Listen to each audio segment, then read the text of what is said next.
Welcome to Draw the Logic. Tokenization. You have probably heard this word before, but here is the important thing. It does not mean the same thing everywhere. In natural language processing, it means splitting text into smaller pieces. In data security, it means replacing sensitive values with safe substitutes. And in finance, it means turning real-world assets into digital tokens. Every time you hear the word tokenization, there is one question that unlocks it all. Token of what? That is exactly what this video will help you answer. So what exactly is tokenization? The honest answer is, it depends on the field. In natural language processing, a token is a small unit of text, a word, a subword, or a character, used to make language machine readable. In data security, a token is a randomly generated surrogate that replaces sensitive information like a card number. In information retrieval, tokens are the terms used to index and search documents. And in finance and blockchain, tokens represent digital ownership of real-world assets. Every time you encounter the word tokenization, just ask, token of what? That one question will immediately point you to the right meaning. In natural language processing, tokenization is the very first step in nearly every pipeline. You start with raw text. Hello, world! The tokenizer splits this into individual tokens. Each one is a meaningful unit, a word, a punctuation mark, or a subword piece. Then every token is mapped to a unique integer, called a token ID. These integers are what the language model actually receives as input. The model never sees characters or words, only sequences of numbers. Why do we need tokenization at all? Why not just split on spaces? Tokenization brings real, measurable benefits. It keeps the vocabulary size manageable, handles rare and new words gracefully, works across many different languages, and makes model training far more efficient. But there are also genuine challenges. Punctuation and contractions can cause unexpected splits. Languages like Chinese or Japanese have no spaces between words. Unknown words can break a naive tokenizer entirely, and subword splits sometimes look strange to human readers. These challenges are exactly why smarter methods were invented, and we will explore them next. Word-level tokenization is the oldest and most intuitive approach. Every word in the sentence becomes exactly one token. It is easy to understand and simple to implement. But there is a serious problem. Vocabulary size. Common English alone has around 170,000 words. When you add proper nouns, technical terms, and slang, the vocabulary can exceed 500,000 entries. And whenever the model sees a word it has never seen before, it has no choice but to replace it with a special unknown token, losing all the meaning in that word. This is why word-level tokenization alone is not the modern standard. Subword tokenization is the approach used by most modern language models. Here is why it works so well. Take the word, unbelievable. A word-level tokenizer either treats it as one massive token, or marks it as unknown. A subword tokenizer breaks it into recognizable pieces. Then believe, then able. The prefix un signals negation. Believe is the root, and able is a suffix meaning it can be done. Every single piece already lives in the vocabulary and carries meaning. This means the model can handle any word, even brand new ones, by combining smaller, familiar pieces. There are three main subword tokenization methods you will encounter. The first is byte pair encoding, or BPE. It starts with every character as its own token, then repeatedly merges the most frequently occurring adjacent pair until the target vocabulary size is reached. BPE is used by the GPT family of models. The second is WordPiece, used by BERT. It works similarly but merges the pair that most improves the overall language model likelihood, not just the most frequent one. Subword pieces in WordPiece are prefixed with 2 hash symbols. The third is SentencePiece, used by T5 and Albert.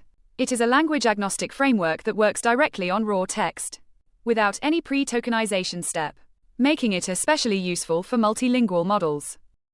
Beyond subword methods, there are 2 more granular approaches. Character-level tokenization makes every single letter its own token. The word hello becomes 5 tokens. H, E, L, L, O. The vocabulary is tiny, just the characters in the language. But sequences become very long, which is expensive for models to process. Byte-level tokenization goes even further. Every byte in the file gets its own token, using values from 0 to 255. This means there are never any unknown tokens. Ever. It handles any language, any emoji, and any symbol without special rules. The downside is that sequences are the longest of all three approaches. In search systems, tokenization takes on a different role. Both the user's query and every document in the collection are processed through the same tokenization pipeline. That pipeline typically lowercases text, removes punctuation, and applies stemming, reducing words like learning to their root, learn. The resulting terms are stored in an inverted index, which maps each term to the list of documents containing it. When a search query arrives, it is tokenized the same way, and the shared terms are used to find and rank matching documents. If the query and document pipelines use different tokenization, matching breaks completely. Consistency is critical. Now we switch the meaning of tokenization entirely. In data security, tokenization has nothing to do with splitting text. Instead, it replaces a sensitive value, like a credit card number, with a randomly generated surrogate called a token. The original sensitive data is stored in a highly secure token vault. The token itself looks like a random string and carries no meaning. If an attacker steals the token, they gain nothing. The token has no value without access to the vault. Only authorized systems are permitted to contact the vault and retrieve the original value, a process called detokenization. So why do organizations go to the trouble of security tokenization? There are three compelling reasons. First, it dramatically lowers exposure. Sensitive data like card numbers never sits in application databases. If there is a breach, attackers only steal meaningless tokens. Second, it simplifies compliance. Regulations like PCI DSS for card payments and HIPAA for healthcare have strict rules about who can access sensitive data, when most systems only ever see tokens. The compliance burden shrinks significantly. Third, it enables far safer storage overall. Real values are locked in a tightly controlled vault with a full audit trail recording every single access. In finance, tokenization means something completely different again. You take a real-world asset, a property, a bond, or equity in a company, and you represent ownership rights as digital tokens on a blockchain. A smart contract mints a fixed supply of tokens, each representing a fraction of the underlying asset. Those tokens are then distributed to investors who hold fractional ownership. This delivers three powerful benefits. First, fractional ownership. Anyone can buy a small piece of an expensive asset. Second, faster settlement. Transactions clear in minutes instead of days. Third, continuous transferability. There are no trading hours and no intermediaries needed. Within blockchain, there are two major categories of tokens. Fungible tokens are interchangeable. One ether is always equal to any other ether. They can be divided into tiny fractions and are used as currency or utility tokens. Bitcoin, Ether, and stablecoins like USDC are all fungible. Non-fungible tokens, or NFTs, are completely different. Each NFT is unique and cannot be swapped one-to-one with another. An NFT might represent a specific piece of digital art, a gaming item, or a certificate of ownership for a real-world object. The blockchain provides a verifiable, tamper-proof record of who owns each unique token. Let us bring everything together. Tokenization appears in four completely different fields, but the underlying idea is always the same: turning something complex into smaller, manageable units.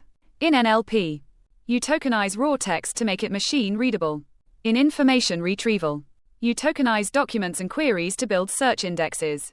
In data security, you tokenize sensitive values to protect them with safe surrogates. And in finance and blockchain, you tokenize real-world assets to create digital ownership units that anyone can hold and transfer. The one trick that ties all of this together is simple. Whenever you hear the word tokenization, just ask, token of what? The answer will immediately name the field and tell you exactly what the tokenization is trying to achieve. And that is tokenization. Fully explained. In language, it helps machines understand text. In security, it protects sensitive data. In finance and blockchain, it turns ownership into digital units people can transfer. If you found this helpful, please like the video and subscribe to Draw the Logic for more clear explanations of AI and machine learning topics. See you in the next one.